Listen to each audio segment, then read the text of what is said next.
আজই ডাউনলোড করুন আর এনজয় করুন আপনার পছন্দের শো। আমি কথা দিচ্ছি, আমি ছোট ষাটকে সুস্থ করে তুলবই। আপনি বলতে যাবি না? অনেক জেদ করেছিস, আর নয়, চল আয়, আয় বলছি, আয়, তোকে যেতেই হবে। আমি যাবো না, মানে যাবো না। জেদ করিস না, চল।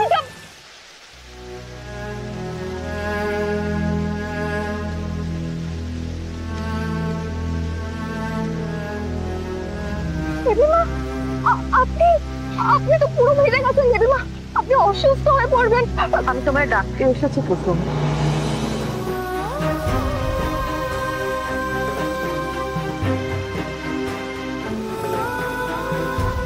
আমি যেতে পারবো না দেবীমা। কেন কুসুম, কেন পারবে না যেতে? ছোট ম্যাডাম বলেছেন। আমি তোমাকে জোর করতে পারি না কুসুম, কিন্তু আজ আয়ুষকে সুস্থ করে তোলার দায়িত্ব আমি তোমার দিলাম।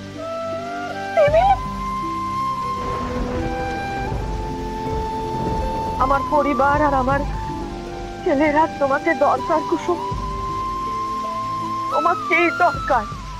আর আমি তোমার সামনে দাঁড়িয়ে ইন্দ্রাণী গাঙ্গুলিও নই, আমার দেবীমাও নই,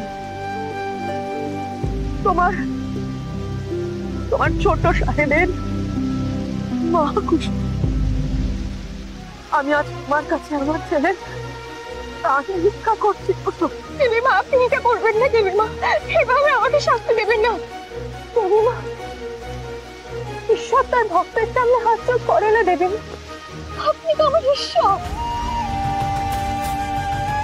কারণ ঈশ্বর হবার যোগ্যতা আমার নেই কুসুম।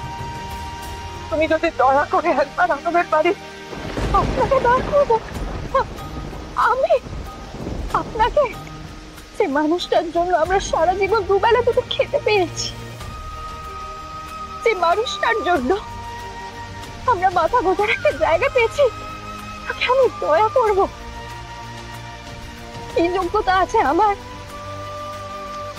দেবীমা, আপনি জানেন, আপনি যদি চান তাহলে আমি তো প্রাণটাও দিয়ে দিতে পারি দেবীমা। দেবীমা, আমি কথা দিচ্ছি, আমি ছোট ষাটকে সুস্থ করে তুলবই। আর একটাও কথা দিচ্ছি,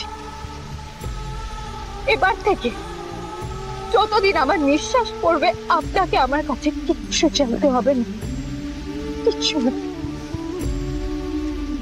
আপনি শুধু আমাকে আদেশ করবেন, আর আমি কোনো প্রশ্ন না করে এই আদেশ পালন করবো দেবীমা।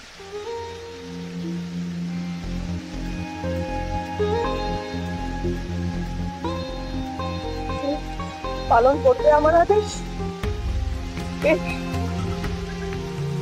তবে ইন্দ্রাণী গাঙ্গুলি আমাকে আদেশ করছে, যাও এক্ষুনি গাঙ্গুলি বাড়িতে যাও।